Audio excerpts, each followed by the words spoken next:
Fear stops us from achieving our true greatness. Are you a professional woman who is feeling stuck, unmotivated, or burned out? Are you worried about your wellness? Are you letting fear stop you from crushing your goals? If you answered yes to any or all of these, then this is the podcast for you. Dr. Charmaine Gregory, Nightshift emergency physician, burnout thriver, and wellness champion, along with everyday heroes just like you, will explore how to face fear in our lives and emerge victoriously.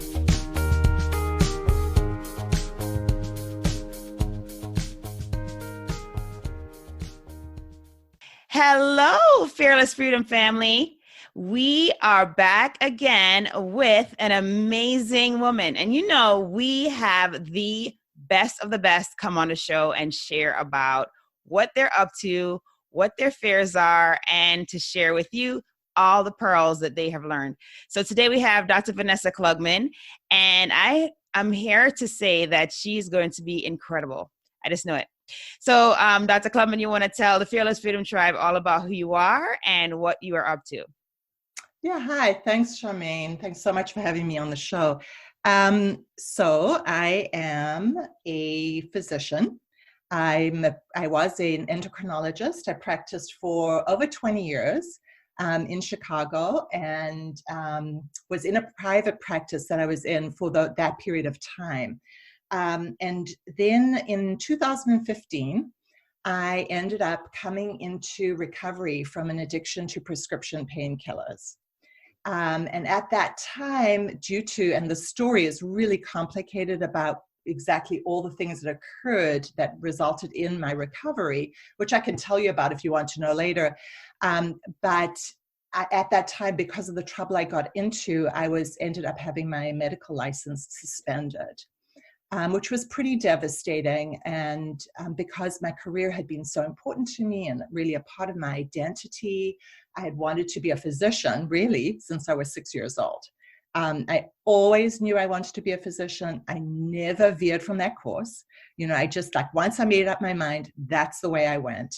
And so having that fall apart and suddenly not have that part of my identity was devastating.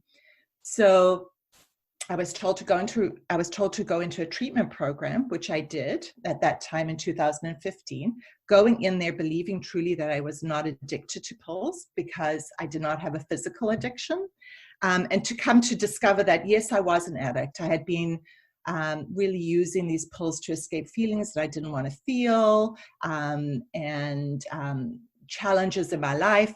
And so I, at that point, was like, I need to learn and grow and transform from what's happened to me. And it's my time to face this and to face all those things I had been running away from.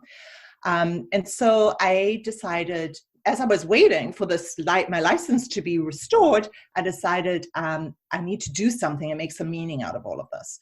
So I trained as a life coach with a certificate, a specialty in addictions. And I created a business called Resilience Recovery Coaching, where I support people who are either already in recovery or people who are really struggling with a habit that's no longer serving them, and is actually keeping them stuck. And I work with that group of clients, and I can talk more if you want to later about what I do with my clients. But so this was my way of really kind of giving back and making meaning out of what had happened to me in my life. Wow. That is incredible. Thank you so much for being vulnerable and sharing that story, because I know that you probably have shared it a few times, or maybe more than a few times. But I'm sure that very first time when you had to share that it had to be pretty intense. And so I know that there are probably people who are listening to the podcast right now who maybe have an issue with some kind of addiction, whether it is, something physical like pills or food or whatever it is. But when you have something that comes and infiltrates your life the way that what happened to you did, and then it costs you your livelihood, that is a level of intensity that a lot of us just aren't ready for. And it is commendable, definitely, the fact that you were able to muster enough resilience and get the help that you needed in order to recover from that. Because in this age where so many of our colleagues in medicine, outside of medicine, but particularly in medicine, once they've lost that identity for whatever reason, they don't often think about how they can recover from that. And then they end up, unfortunately, taking their lives. So it is huge that you did not have that, you did not take that option. It is huge that you are putting yourself out there, telling a story and allowing for others to not feel like they are alone. Because I'm sure that when you were going through that, you probably felt very alone and isolated. Because I'm sure your colleagues weren't running over and giving you a hug and saying, it's going to be all right. Now, were they? I mean, I don't know, I could be wrong, but were they doing that? So, because of the way it happened and because I had to really come out and tell everybody because I couldn't, initially I actually thought I was going to be able to return to work. I did not realize the severity and the repercussions of what had happened. So to be honest and to tell you what happened, I had been visiting a patient's home and taking pills from her home and medication from her pill bottle. And her son happened to be a DEA agent and they suspected it. And so they ended up really creating a sting, an operation to catch me. And so my DEA license was suspended and I didn't realize the repercussion. I actually gave up my DEA license when I was arrested. And and that was really due to the pressure they put me under when they were interrogating me and the fact that I was a nice woman, who always believed in following what people told me. So give up your DA license. Okay, I'll do it. But I had no idea that would then have this repercussion of causing my medical license to be suspended. And that then resulted in Medicare being taken away from me and Medicaid being taken away. Like I wasn't allowed to take any of those. So that my license coming back to me would have been really a limited license and it would have been very hard for me to practice medicine. So my partners, I had to tell my partners, I had to tell, everyone, not everyone found out, but my partners were actually very supportive and kind. I have lovely partners. But, I think in the medical community, there's a lot of stigma still around addiction, a tremendous. And like you said, the suicide rate is very high. And I think physicians feel very afraid. I did. Like I was trapped. I knew I had a problem, but I didn't know where to go for help. I was afraid to tell my therapist because I was afraid she would tell somebody and then I would have a problem with my license. I see. And so I didn't know. I think a lot of physicians feel trapped. They don't know. People don't know where to go for help. And they think they're alone and they think there are no resources out there. And there weren't any that I knew of. I didn't know about reaching out to a coach or reaching out to someone who would or a therapist who would keep things private, who would not release the information. So I think people feel alone and they don't know that there are actually resources out there and people who can help them. Wow. So even more, thanks for being so vulnerable and sharing because, people just don't hear that.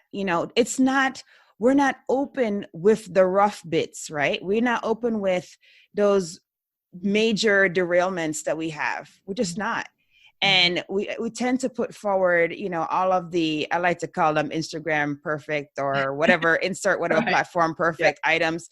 We love to put that forward as the image of ourselves, particularly if we identify ourselves as physicians. And so, hearing that we are human, hearing that we make mistakes, that we are vulnerable, we can have things happen, we can make decisions that impact us and impact those around us is huge.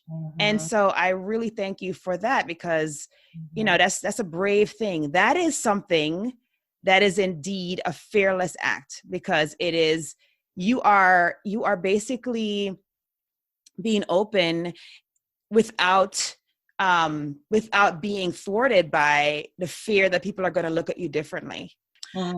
So basically what I was saying is that it is definitely very much appreciated and commendable that you're being vulnerable, because, you know, oftentimes we tend not to, as physicians, as professionals, we tend not to show the bumpy bits, the, you know, the rough times, those low points. And we tend to focus on presenting to the world, you know, the Instagram perfect or whatever, insert whatever in social media perfect persona. And we're humans. And, you know, I appreciate you for reminding us of that. And I think that those who are listening are going to be grateful for that as well, because, you know, there's, as you said, there is that stigma that exists within our craft. And oftentimes we feel like we can't even, I mean, it's so bad that we can't even put on, you know, how we get that thing for the license where it asks those questions. And the questions, one of the questions is, have you ever had a problem with addiction or with, you know, alcohol or whatever? And if you tick that, it's like you're essentially saying you're not going to get the license, you know? And so it's really unfortunate, because we have colleagues who are suffering in silence because they feel like they can't tick that. They feel like they can't go to their services that are available at their hospital because they're afraid that if they're vulnerable and open, the information is going to go back to their bosses and they're going to have a problem. And so it's so unfortunate. And the same thing is true for mental illness.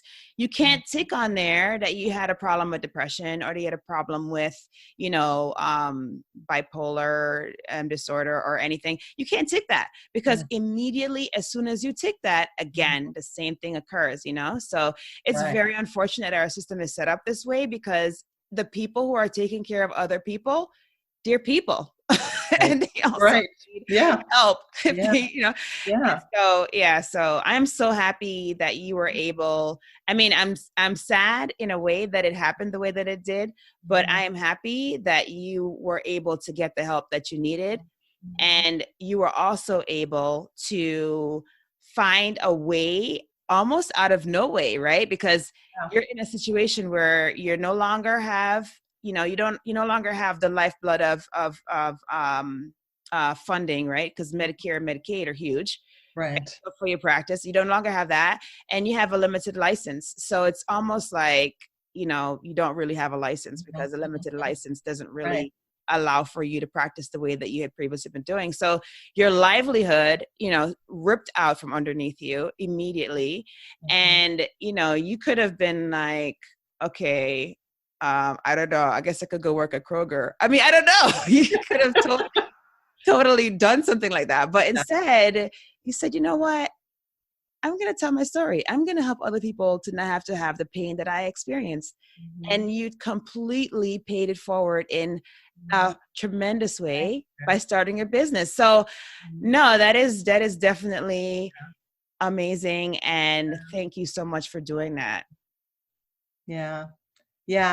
You know, I think it's so important to me to tell my story, because I had been, my whole life, I've been this kind of person who put myself on this pedestal of perfection. You know, I literally had to be that person who was everything to everybody. I was like the perfect mom, the perfect doctor. I had to have the Press Ganey scores that were the best Press Ganey scores. I was the, you know, the best at, I was really perfect at everything. I had this major perfectionism going, and it caused me so much pain because I wasn't living true to who I was. I didn't know what I needed. I didn't know I had no self-care at all. I didn't even know the words self-care. Like, what was self-care? That was not something I did at all. And so that got me into so much trouble, that like trying to create this perfect image. And this just it shattered that day that I got arrested. And it was like, okay, now I need to figure out like a way to go forward. And part of it is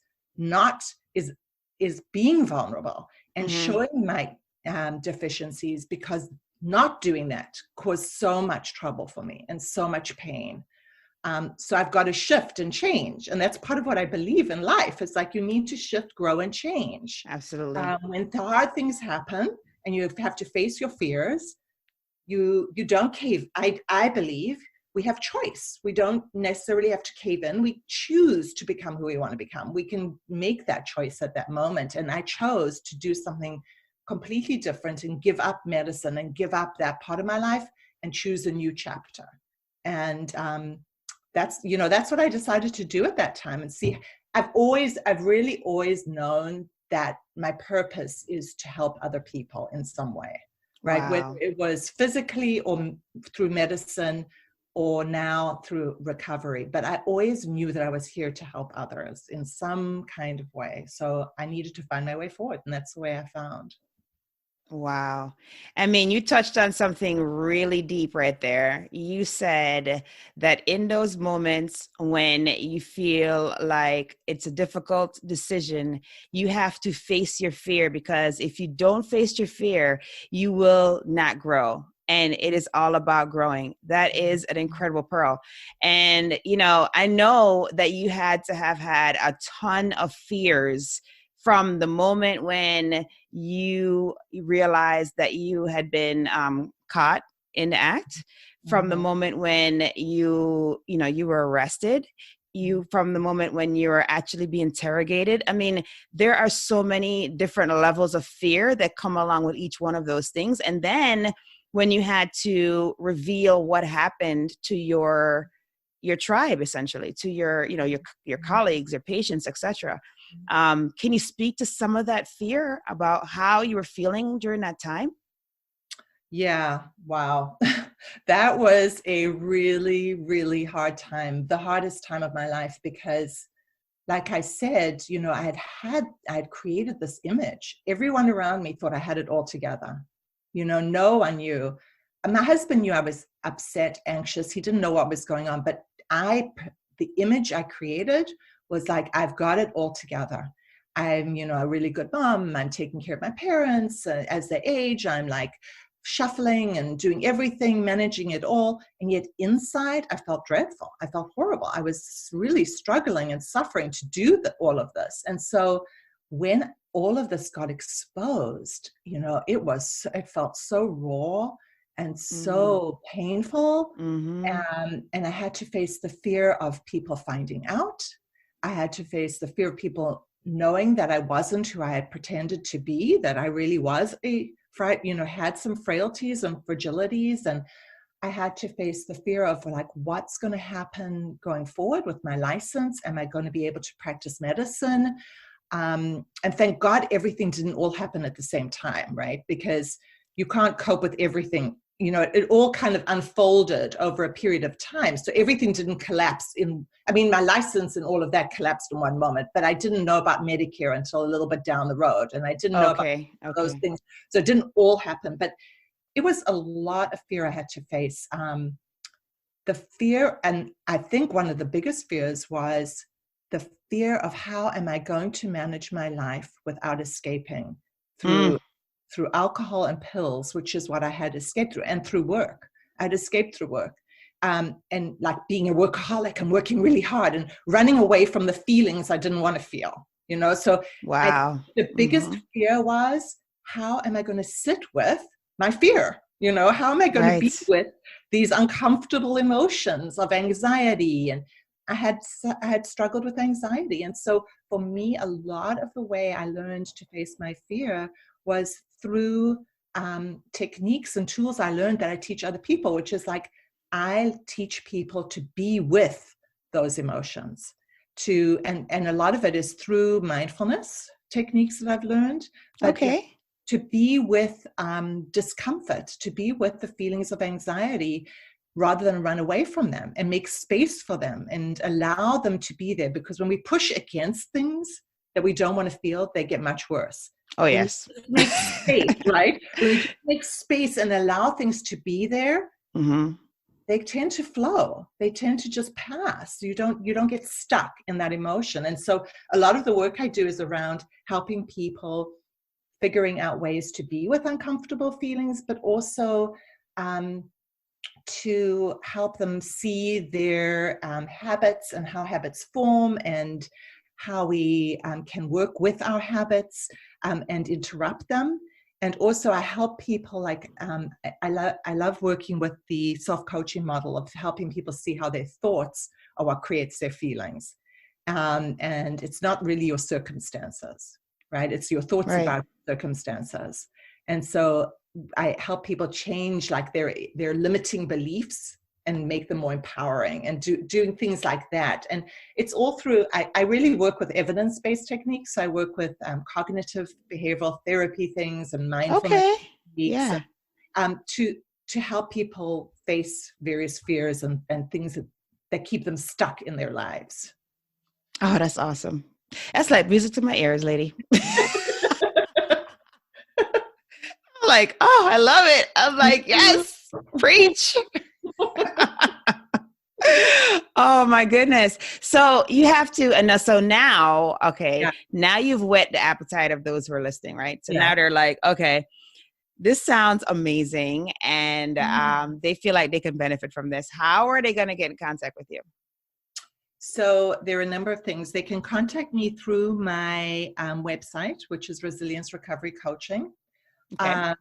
They can also contact me they can directly email me at vanessa@lifeandrecoverycoach.com at gmail.com.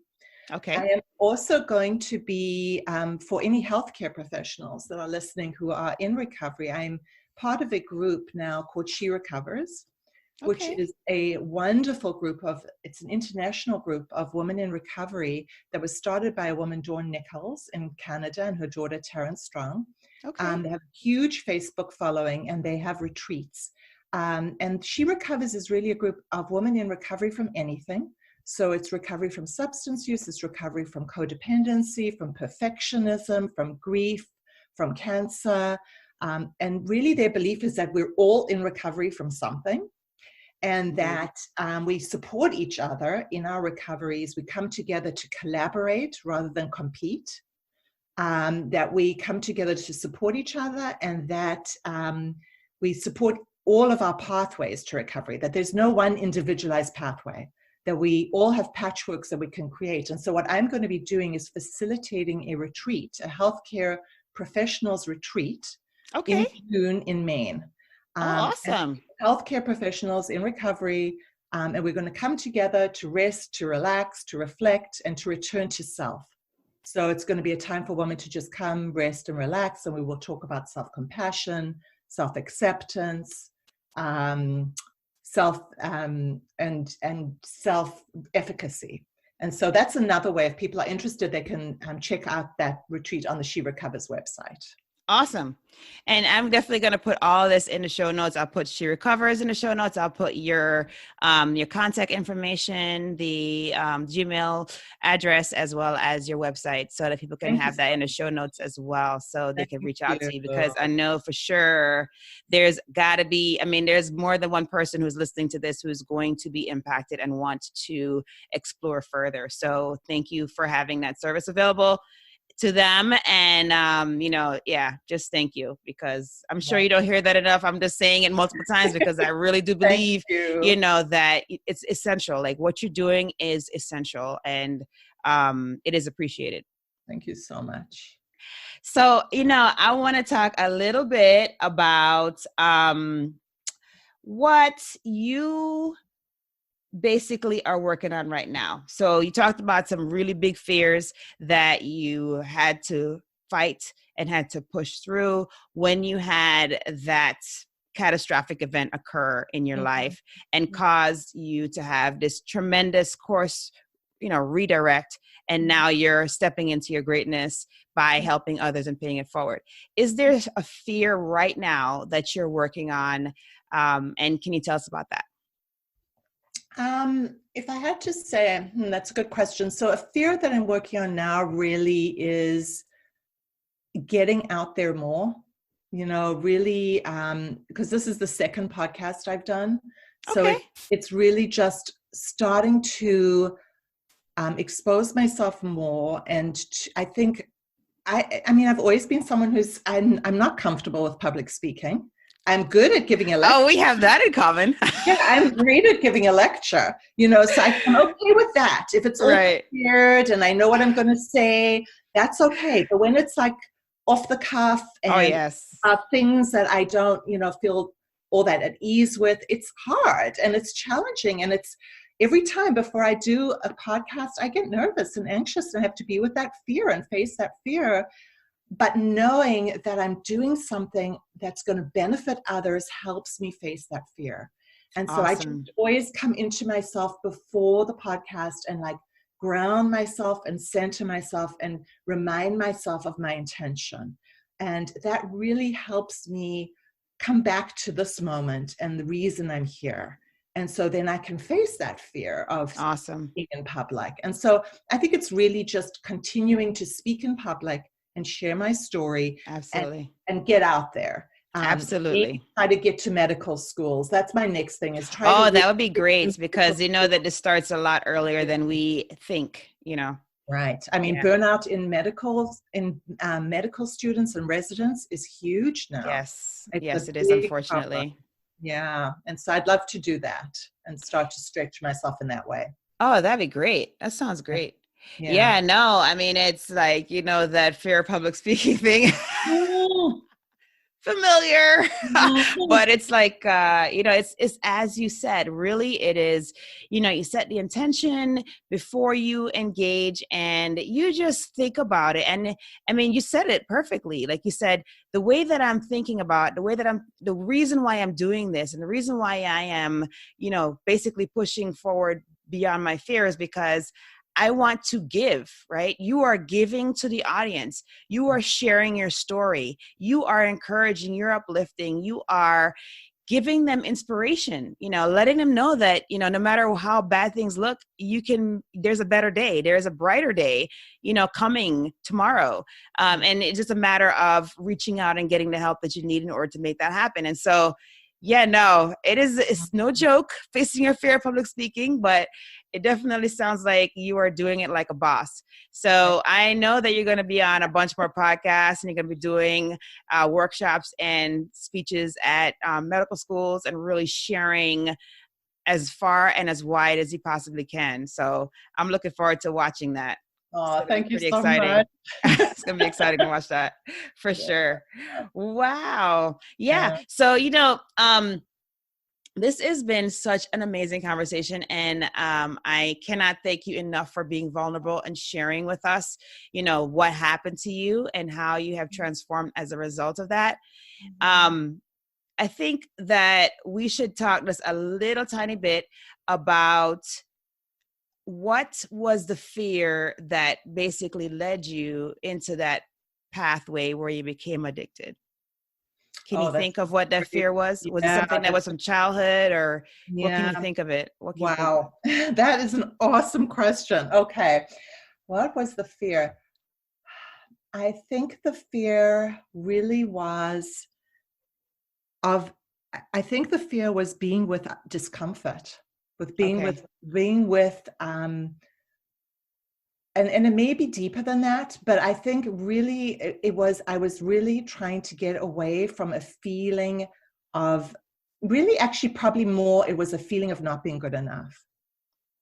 The fear of not being good enough and pushing and constantly trying to be better. And that created a sense of unease and anxiety. And that feeling of unease and anxiety was so uncomfortable that I was trying to get away from it. And the pills and the addiction was a way of escaping those uncomfortable feelings of anxiety. And that anxiety, I think, came from the feeling that deep down I felt I wasn't good enough. I always needed to be doing more. I always needed to be accomplishing more, achieving more, giving more, more all the time. And that's not sustainable. That doesn't work, right? Right. You have to look after yourself. And so a lot of my recovery has been around, like I said, learning to be with uncomfortable feelings, right? Mm-hmm. That's one of the things. Being with discomfort, being with uncomfortable emotions, physical pain, as well as like headaches. That was an issue for me. Being with that. And also learning self-compassion. That's a big part of what I teach people is how to be compassionate to yourself, right? We all struggle. We all have pain. And And in those moments, can you learn to be kind to yourself?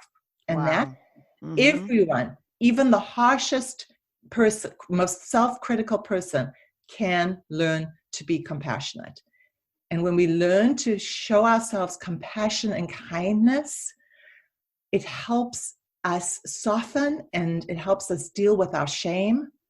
And that really kind of liberates, is liberating in a way. And it's been very liberating for me. And I do work with my clients a lot on that, because a lot of people hold feelings of shame and not good enough and not pretty enough, not appealing enough, not enough in some way, right? Right. Yeah. And so that's been a big part of what I've done. Okay. Wow. That proverbial imposter syndrome, like rearing its ugly head in every aspect of the life. Exactly. Oh my gosh. Something else. Wow. Okay, cool. So, oh man, I'm looking at the time. I cannot believe we've been chatting for a bit here. It's been such a good conversation. Great. But we do have to wrap it up. Okay. To say our coffee chat is coming to an end. Okay. But what we usually do, the tradition on the show is, as we're wrapping it up, we usually go through the fill in the blanks. Are you ready for the fill in the blanks? All right. Awesome. Okay, so the first one is, if I am fearless, I will. Okay, so I think if I'm fearless, I'm going to continue to tell my story. I'm going to reach as many people as I can so that they know they're not alone. And also so that I can continue to do my part in reducing the stigma that, continues to exist around addiction. Awesome. And then the next one is, to me, fearless freedom means... Okay, so to me, fearless freedom means that I step outside my comfort zone, that I stretch myself, and I take risks because I know that I can hold my failures with compassion. Yes. Oh, that is so inspiring. Oh my gosh. And then last but not least is, my battle cry is... I was going to make a funny sound. Okay, my battle cry. Oh yeah, well you can totally. I mean, this is your show. This is your episode. You do it. No, I'm not going to do that. Okay, my battle cry is actually a quote that comes from Carl Jung, and it is, I am not what happened to me. I am what I choose to become. And that's really how I think I live my life and how I try to inspire others to live their lives. Nice. Thank you so much, Dr. You're welcome. Vanessa Klugman, for being on the show. And I know that the tribe is touched by your words and impacted by your words. And we'll make sure that, all the info is out there so that they can reach out to you if they need more. Thank you so much for having me. I loved it. Okay, yeah, no problem. Okay. No problem.